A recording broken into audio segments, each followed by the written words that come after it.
Hello, everybody, and welcome back to another exciting chapter in our family communication semester. Today, we're going to be covering chapter 6, which is all about telling stories and making meaning. And this is absolutely my favorite chapter out of all the chapters to discuss and talk about, because no matter what type of family configuration you come from, no matter what culture you grew up in, family narratives likely played a huge part in your life, as they are really the makeup of a lot of family identity and values. So let's jump right into it, because I'm sure if you have not already noticed, you also have a big project due based off of the concepts given to you in this chapter. So I want to just dive right in and get into the nitty-gritty of what this chapter has to offer.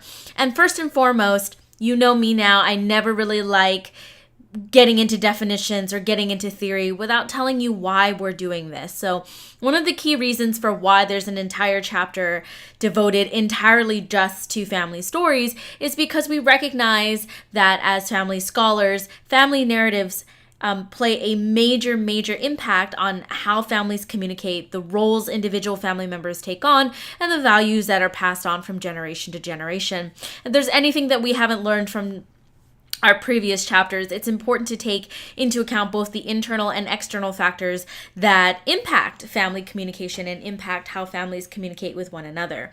So I want to turn your attention to what I have in the blue right here. Families are meaning-making systems which change with daily conversations among members. That meaning-making system is developed from Walter Fisher's idea that we are meaning-making creatures, right? So we make meaning, we make symbols and language, and then we tell stories with it. And that's why Walter Fisher also referred to us as homo neurons. We are incredibly predisposed as creatures to tell stories and to assign value and meaning to those stories and have those stories impact our lives.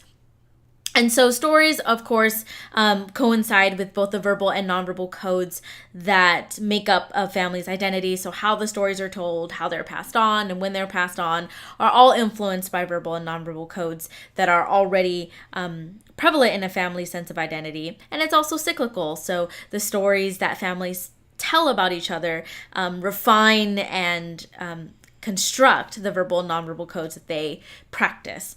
And so this is where we get to this idea of master narrative. So these are stories drawn from the cultural store that circulate widely within a society and embody its shared understanding. So these are narratives that most of us hear about, that we generally buy into. So a very basic master narrative that we tend to hear is that whole Cinderella story, right? This idea of like someone working really hard, coming from nothing, and then earning something, and then they become famous or wealthy or successful, or whatever the case may be.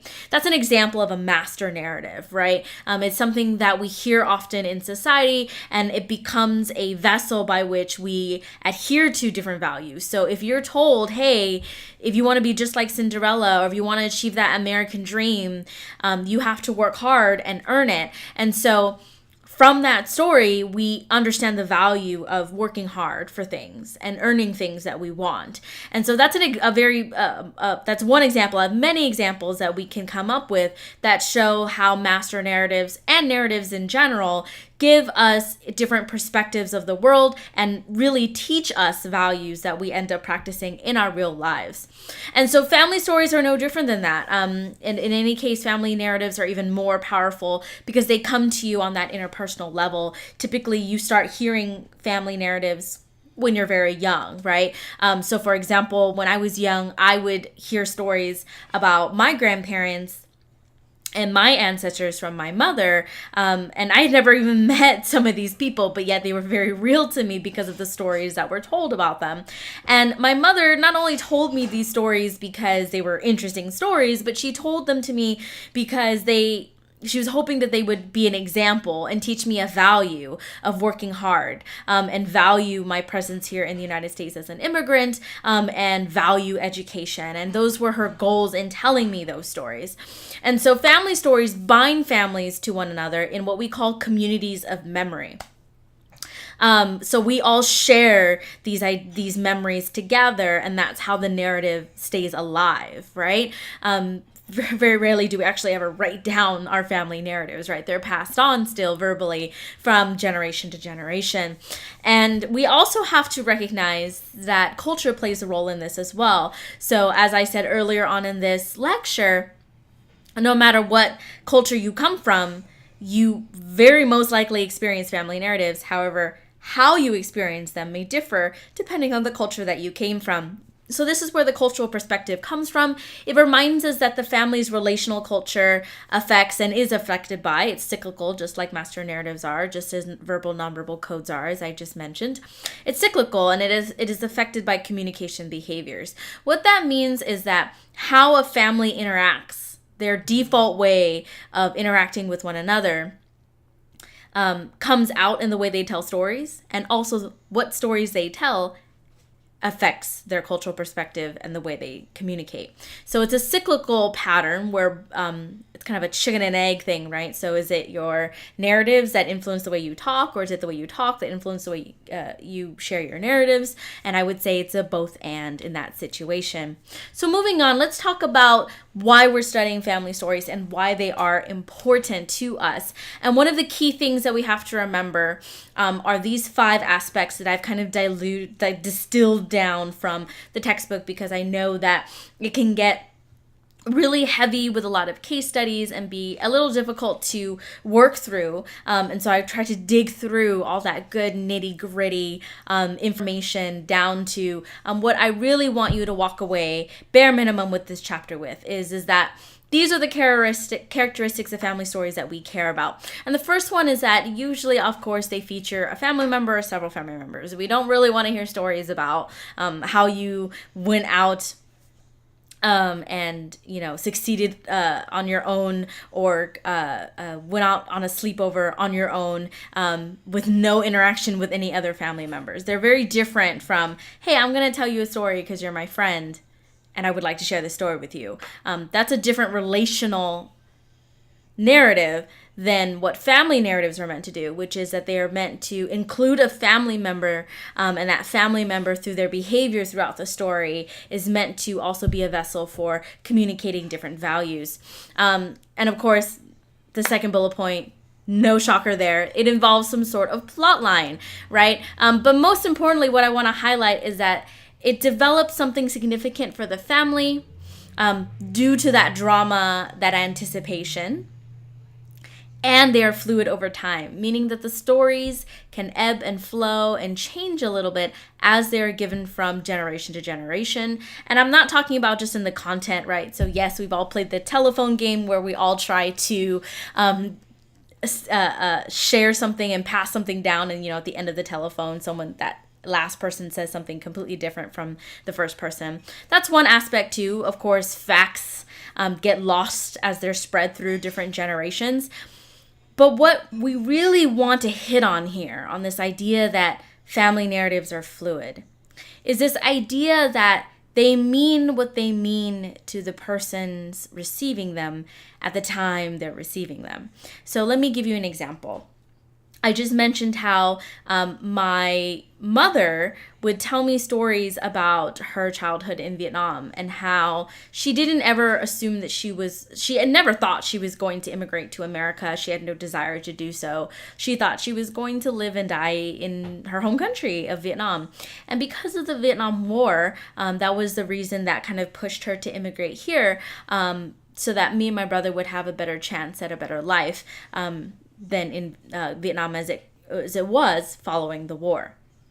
And the reason she tells me that as a young child is for me to understand a bit of my purpose for why I'm here.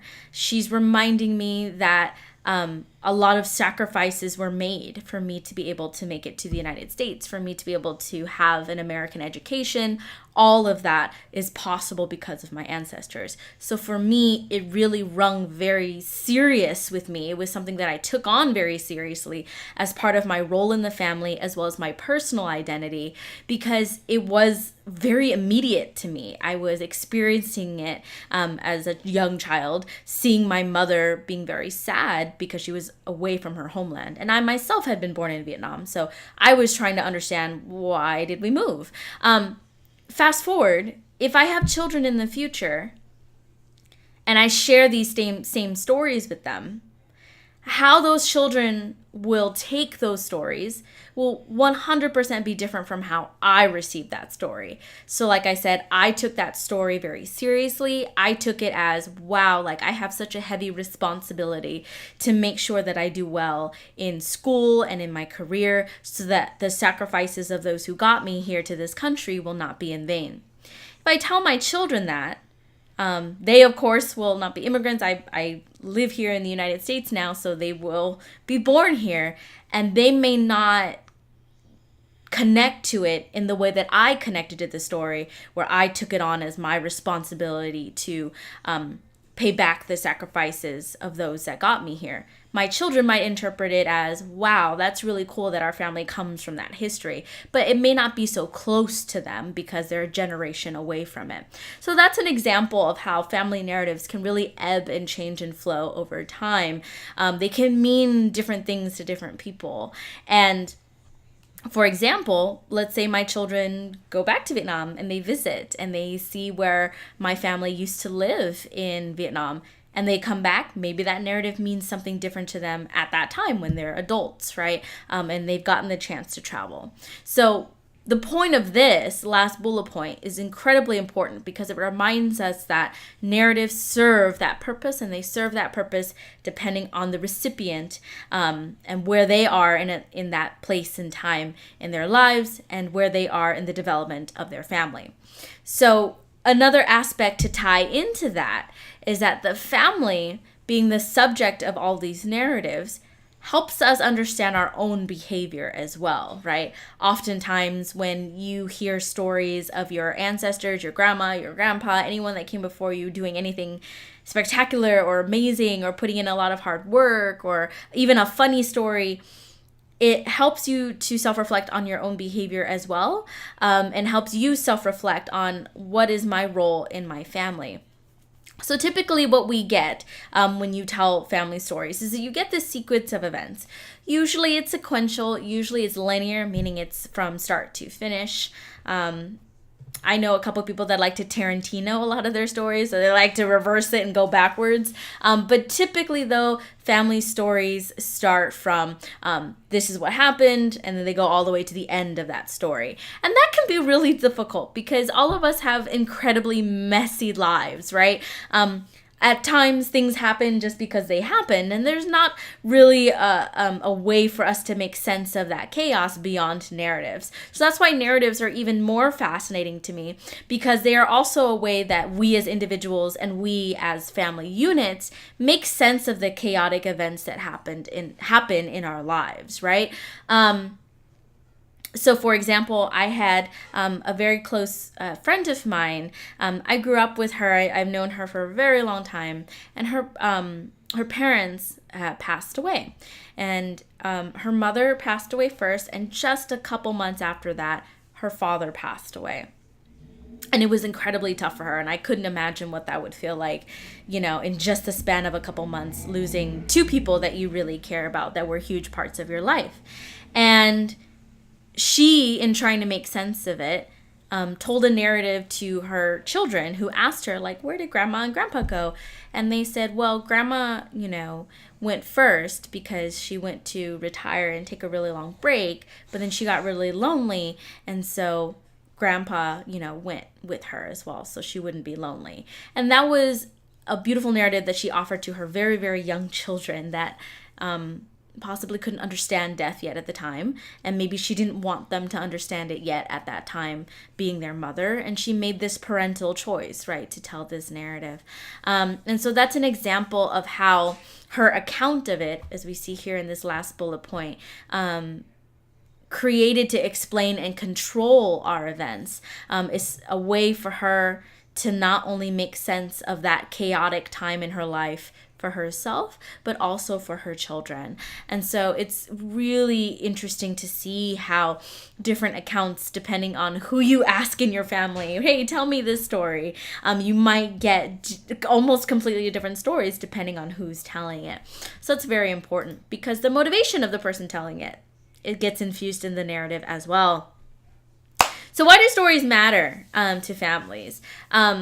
the key thing I want you to remember is what I have in this gray box right here. Stories and storytelling both generate and reproduce the family by legitimizing meanings and power. So remember, way back when in our previous chapters, a lot of them touched on roles in families, power distribution in families, and external influences on families. And that is really what narratives serve a purpose for. They are there to help us keep our family going, keep the culture of our family going, keep the values of our family going, through the meanings that they give and also the power that they assign.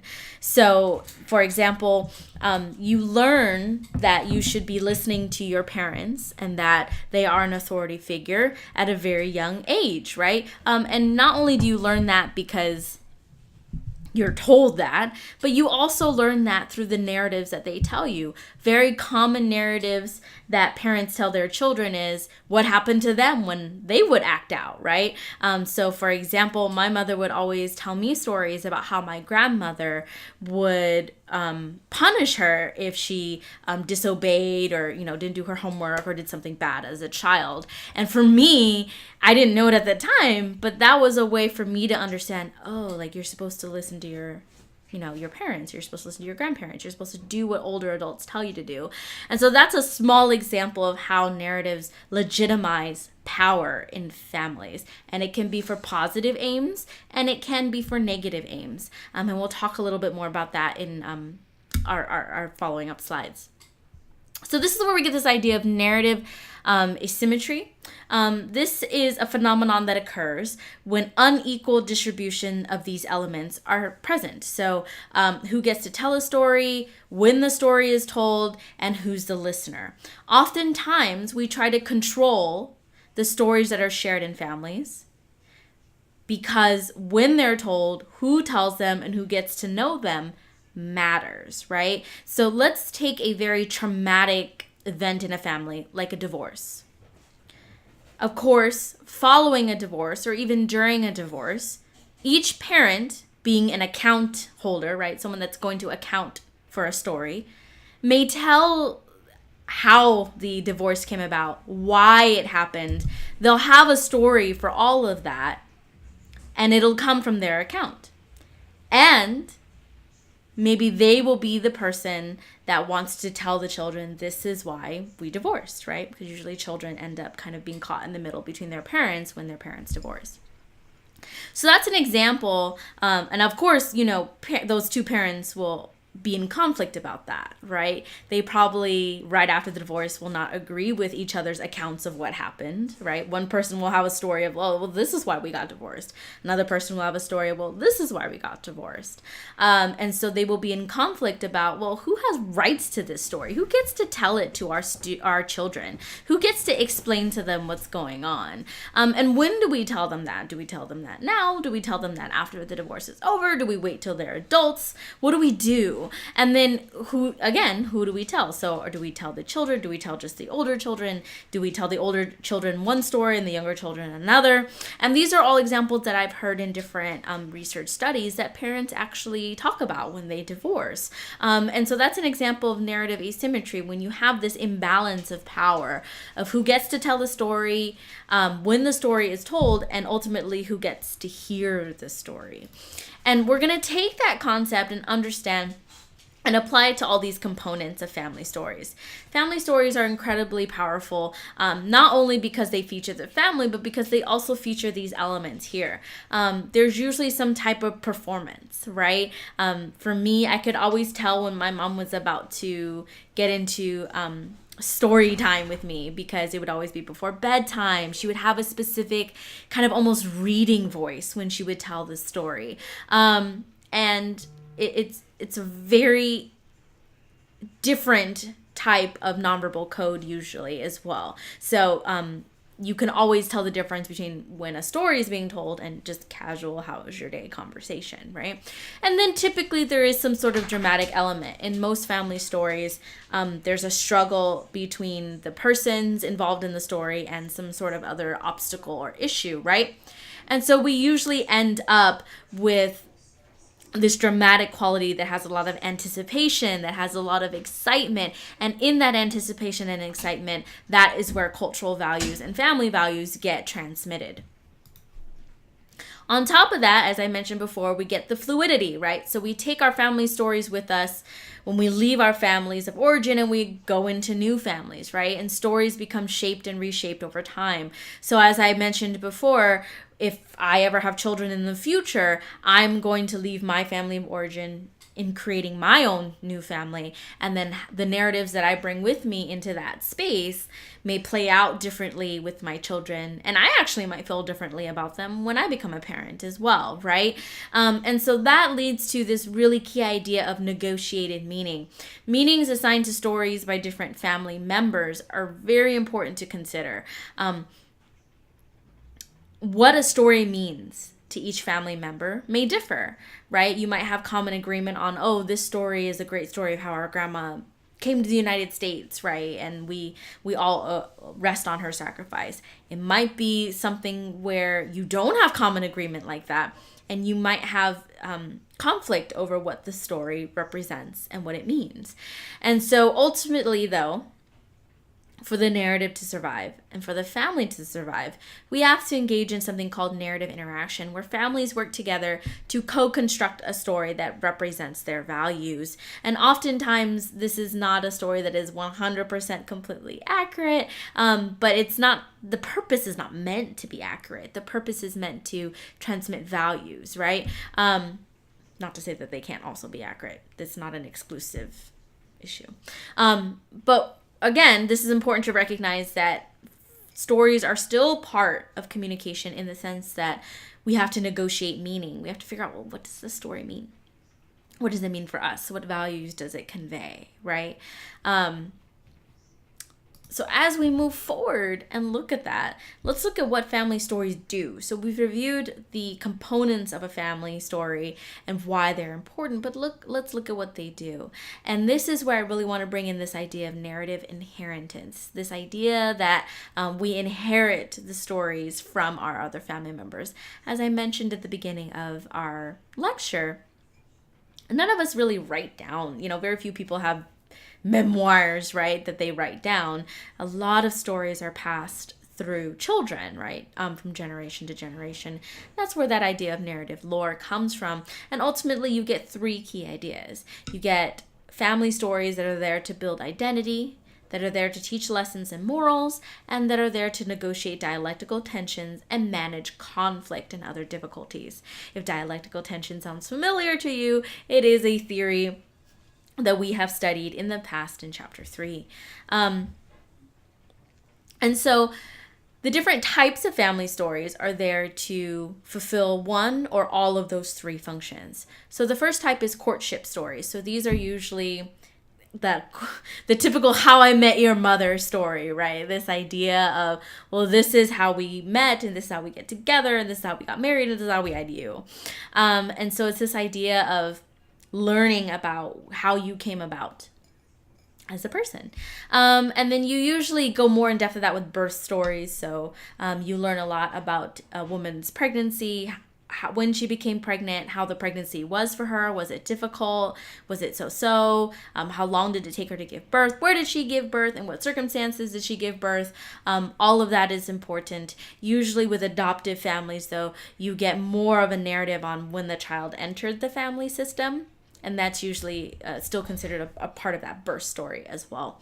And then you get survival stories. So this is I feel like every family has at least one of these where they have an ancestor or a person currently living who has succeeded beyond all possible imagination, and that their story serves to be a set of values to remind the family to keep working.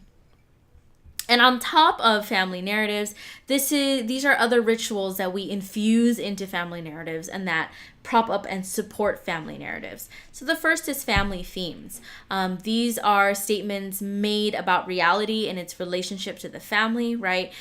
So is your family a family that is a family of immigrants? Are they a family of survivors and fighters? Are they a family of dreamers? Are they entrepreneurs? Or what is the theme of your family? How would you encompass who you all are as a system, right? Based off your previous narratives. Then we also have family rituals. So these things are as simple as, hey, it's required that we always get together for Thanksgiving. And if we don't, then that breaks that family ritual. And usually family rituals are also events where family narratives would be shared as well. Then we have family myths. So these are beliefs, as I mentioned before. Not all narratives we get are 100,000 completely accurate, nor is it realistic for them to be, because if we're passing down narratives generation to generation, it's quite within the realm of possibility that you would not have 100% accurate stories. But on top of that, you might have something called family myths. These are beliefs that are constructed to represent the family in some way that may not be true, but they serve a function, right? They serve a function of, this is a value that our family believes in. Family metaphors, linguistic comparison between the family and some event, image, object, or behavior, right? So your family might compare itself to certain things, right? I remember growing up, my mom would always compare our whole family to this idea of the lotus flower, right? Because the lotus flower still blooms, even though its primary environment is mud and dirt and things that are not fragrant and pretty, but yet the flower grows out of all that stinky mud and becomes fragrant and beautiful and pretty and breaks through the surface of pond water. And so this was a metaphor I heard a lot, and it threaded through a lot of our family narratives. And so you might have a family metaphor as well. So with that being said, this chapter is really about learning a couple of key aspects. It's about why we need family narratives, what functions family narratives serve, the different types of family narratives out there that are possible and that we all probably have at least one. And lastly, we've learned a lot about how family narratives impact family communication and family nonverbal and verbal codes, and vice versa. How our family communication codes, both verbal and nonverbal, impact how we tell stories, who we tell stories to, and when we tell them. And so that's really important to think about how narrative asymmetry and other factors influence the way stories are delivered, and then if those stories are delivered, to whom they are delivered, who they are delivered from, set the tone for the power and roles and structure of your whole family and your communication. So I hope that this lecture was helpful for you. If you have any questions, you all know where to find me on Canvas. I'll see you all online. Bye.